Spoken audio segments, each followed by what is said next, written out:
lot and we are driving it home, there's always a big chance you take when you drive home a Copart car, just because it is really hard to tell whether or not it's going to make it or if something's going to go wrong between then. One of the things that happened when I picked this car up and first started it is the check engine light is now on, and could be for, I don't know, a number of reasons. A lot of times when cars are completely dead like this one was, they can throw codes when you first start them. So my goal will be to hopefully, read this, see kind of what's going on with it, and then go from there. But it drives really straight. It's really smooth. It needs some good cleaning in here.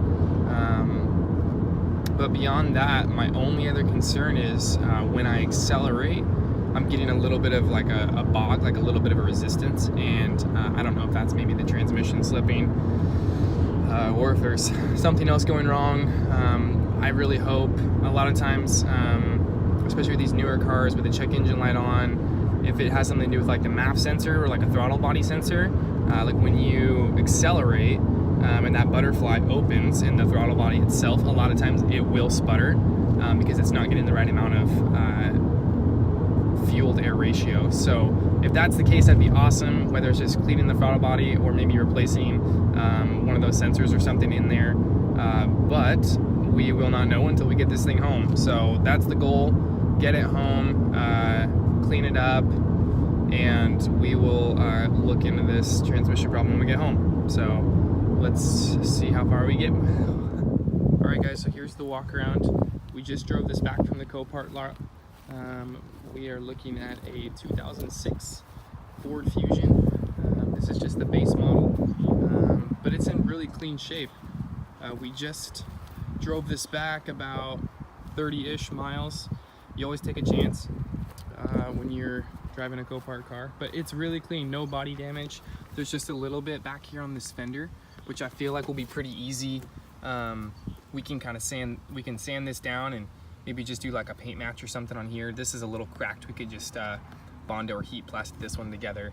But it's clean. Everything is, I mean, it's in really good shape. There's really not a lot of body damage. The tires are a little bit old, but I mean, this is a overall pretty decent purchase. And then we're gonna work on just detailing this. I don't know how much of the dirt and stuff you guys can see, but it smells okay, no smoker, nothing like that.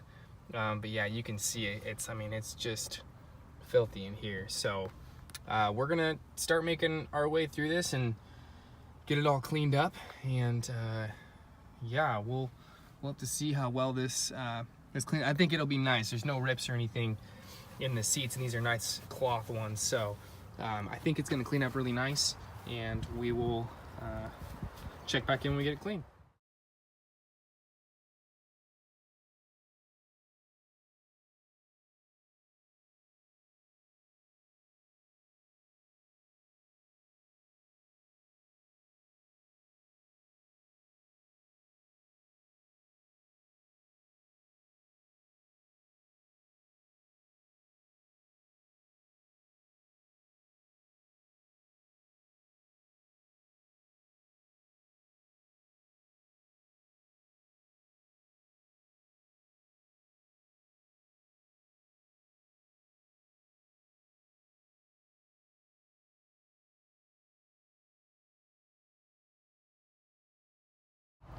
All right, so here's the finished product.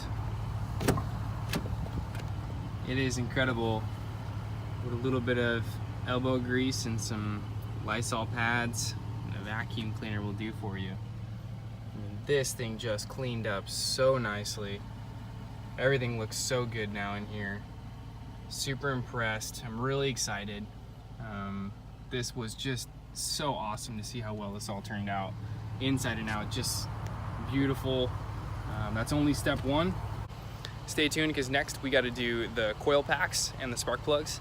We're getting a small hesitation when we're accelerating with the Fusion, but before long we're going to get some services going. I'm going to get to some how-to videos. So thanks for tuning in. Bye.